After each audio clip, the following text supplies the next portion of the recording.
इससे पहले हम लोग प्रकाश का परिवर्तन पढ़ चुके हैं।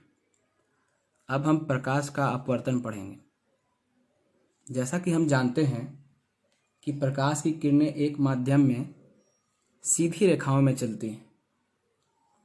जब कोई प्रकाश किरण एक माध्यम से दूसरे माध्यम में प्रवेश करता है, जब कोई प्रकाश किरण किसी एक माध्यम से दूसरे माध्यम में प्रवेश करता है तो वह अपने पथ से अर्थात वह अपने रास्ते से विचलित हो जाता है तथा या कह सकते हैं कि वह दूसरी तरफ मुड़ जाता है, और प्रकाश के इस घटना को हम प्रकाश का अपवर्तन कहते हैं।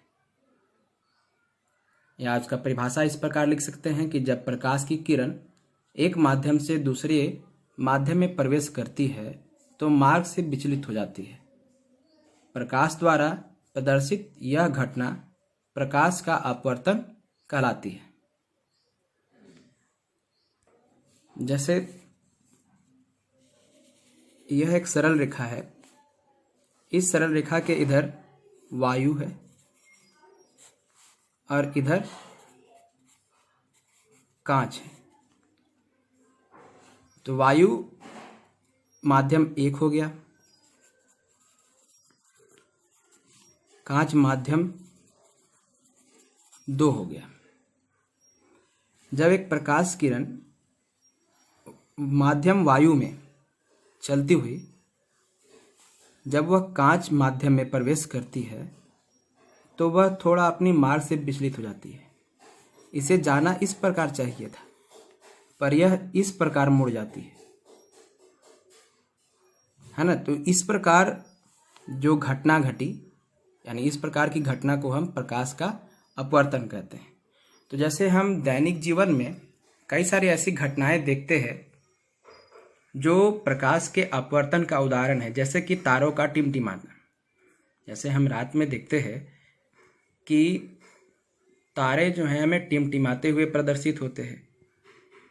पानी से भरा ग्लास में जब हम पेंसिल को डालते हैं तो हमें ऐसा प्रतीत होता है कि पेंसिल पानी की सतह के नीचे मुड़ा हुआ है। पानी में भरे बर्तन में अगर हम किसी सिक्के को डाल देते हैं तो वो हमें ऊपर उठा हुआ प्रतीत होता है। या कभी हम किसी पानी के स्रोत में जब हम पैर को लटका कर बैठ जाते हैं तो हमारा पैर भी तिरछा दिखता है, या कह सकते हैं टेढ़ा दिखता है। तो इस घटना को हम प्रकाश का अपवर्तन कहते हैं। तो सवाल ये उठता है कि ऐसा होता क्यों है ना, इसके पीछे क्या कारण है। तो इसके पीछे कारण सिर्फ ये है कि जो प्रकाश है वो अलग अलग माध्यम में भिन्न भिन्न चाल से चलती है। यानी हम यहाँ पे बात करेंगे प्रकाश के चाल की, कि प्रकाश की चाल जो है भिन्न भिन्न माध्यम में भिन्न होती है। सबसे तीव्र गति से प्रकाश जो है निर्वात में यानी शून्य में चलता है, लगभग 3 लाख किलोमीटर प्रति सेकंड की वेग से। और वायु में बात करते हैं, वैसा तो निर्वात और वायु की तुलना की जाए तो निर्वात और वायु बिल्कुल ही भिन्न है, परंतु व्यवहार में हम निर्वात और वायु में भी प्रकाश का चाल लगभग हम लोग 3 लाख किलोमीटर प्रति सेकंड ही लेते हैं। और पानी में 2,25,000 किलोमीटर प्रति सेकंड और कांच में 2 लाख किलोमीटर प्रति सेकंड। तो वायु की अपेक्षा प्रकाश की चाल पानी में कम है। वायु की अपेक्षा प्रकाश की चाल जो है पानी में कम है। जैसे वायु में लगभग 3 लाख किलोमीटर प्रति सेकंड जानते हैं, पानी में है 2,25,000 किलोमीटर प्रति सेकंड। तो तुलना करें तो वायु की अपेक्षा प्रकाश की चाल पानी में कम है। इस प्रकार हवा की अपेक्षा पानी का प्रकाशीय घनत्व अधिक है। घनत्व का मतलब यह है, प्रकाशीय घनत्व का मतलब यह है कि प्रकाश जो है उसमें कम गति से चल रही है। जिसका घनत्व अधिक होता है, प्रकाशीय घनत्व जिसका अधिक होता है, उसमें प्रकाश का चाल कम होता है, और जिसमें प्रकाशीय घनत्व कम होता है उसमें प्रकाश का चाल अधिक होता है।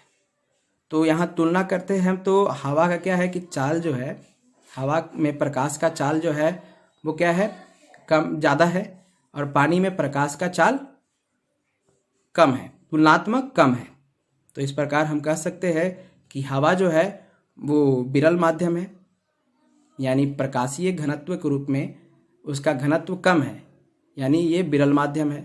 और पानी का प्रकाशीय घनत्व अधिक है, इसलिए पानी जो है सघन माध्यम है। तो कह सकते हैं कि जिस माध्यम का प्रकाशीय घनत्व जितना ही अधिक होता है उसमें प्रकाश की चाल उतनी ही कम होती है। या दूसरे शब्दों में कहें कि जिस माध्यम का प्रकाशीय घनत्व जितना ही कम होता है उसमें प्रकाश की चाल उतनी ही अधिक होती है।